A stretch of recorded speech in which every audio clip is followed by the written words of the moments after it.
ರಾಜ್ಯದಲ್ಲಿ power sharing fight ಜೋರಾಗಿದೆ. ಇದರ ನಡುವೆ ಸಿಎಂ ಸಿದ್ದರಾಮಯ್ಯ ಬಜೆಟ್ ತಯಾರಿ ಆರಂಭಿಸಿದ್ದಾರೆ. ದೀರ್ಘಾವಧಿ ಸಿಎಂ ದಾಖಲೆ ಸರಿಗಟ್ಟಿದ ಬೆನ್ನಲ್ಲೇ ಐತಿಹಾಸಿಕ ಬಜೆಟ್ ಮಂಡನೆಗೆ ಸಿಎಂ ಸಿದ್ದರಾಮಯ್ಯ ಮತ್ತೊಂದು ದಾಖಲೆ ಬರೆಯೋದಕ್ಕೆ ಮುಂದಾಗಿದ್ದಾರೆ. ದಾಖಲೆಯ 17ನೇ ಬಜೆಟ್ ಮಂಡಿಸಲು ಸಿಎಂ ತಯಾರಿ. ಕಾವೇರಿ ನಿವಾಸದಲ್ಲಿ ಅಧಿಕಾರಿಗಳೊಂದಿಗೆ ಸಿಎಂ ಸಭೆ.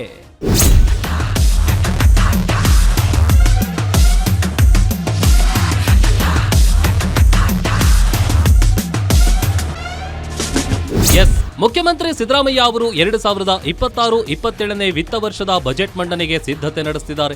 ಇನ್ನು ಫೆಬ್ರವರಿಯಲ್ಲಿ ಬಜೆಟ್ ಮಂಡನೆಯಾಗುವ ನಿರೀಕ್ಷೆ ಇದ್ದು ಈಗಾಗಲೇ ಎಲ್ಲ ಇಲಾಖೆಯ ಅಧಿಕಾರಿಗಳೊಂದಿಗೆ ಚರ್ಚೆ ನಡೆಸುತ್ತಿದ್ದಾರೆ. ಇಂದು ಸಿಎಂ ಕಾವೇರಿ ನಿವಾಸದಲ್ಲಿ ಅಧಿಕಾರಿಗಳೊಂದಿಗೆ ಸುದೀರ್ಘ ಸಭೆ ನಡೆಸಿದರು. ಈ ಭಾರತಿ ಮೂಲಸೌಕರ್ಯ ಅಭಿವೃದ್ಧಿ, ಬೃಹತ್ ನೀರಾವರಿ ಯೋಜನೆಗಳಿಗೆ ಒತ್ತು ನೀಡುವ ಸಾಧ್ಯತೆ ಇದೆ. ಈ ಬಜೆಟ್ ಸಿದ್ದರಾಮಯ್ಯನವರ ರಾಜಕೀಯ ಜೀವನದಲ್ಲಿಯೇ ಅತಿ ಮಹತ್ವವನ್ನು ಪಡೆದುಕೊಳ್ಳುವ ಬಜೆಟ್ ಆಗಿದೆ. ಹೀಗಾಗಿ ಸಿಎಂ ಸಿದ್ದರಾಮಯ್ಯ ಅತಿ ವಿಶೇಷವಾಗಿ ಸಿದ್ಧತೆ ನಡೆಸುತ್ತಿದ್ದಾರೆ.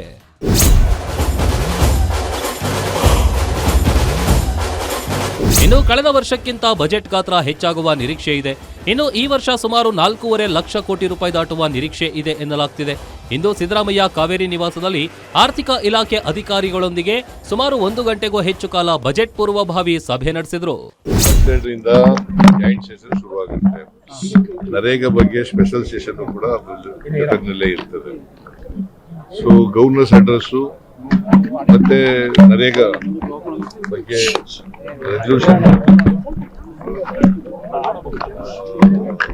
22ರಿಂದ 30 ನಡೀತದೆ.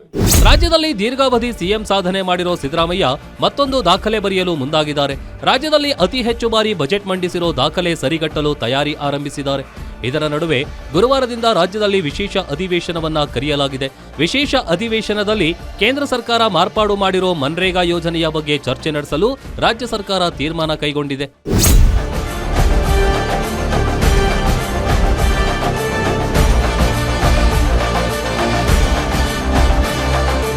ಇನ್ನು ಜನವರಿ 22ರ ಗುರುವಾರದಿಂದ ರಾಜ್ಯ ಸರ್ಕಾರ ವಿಶೇಷ ಅಧಿವೇಶನ ನಡೆಸಲು ನಿರ್ಧಾರ ಮಾಡಿದ್ದು ಒಂದು ಕಡೆಯಾದರೆ, ಬಜೆಟ್ ಅಧಿವೇಶನಕ್ಕೆ ಸಿಎಂ ಸಿದ್ದರಾಮಯ್ಯ ತಯಾರಿ ಆರಂಭಿಸಿದ್ದಾರೆ.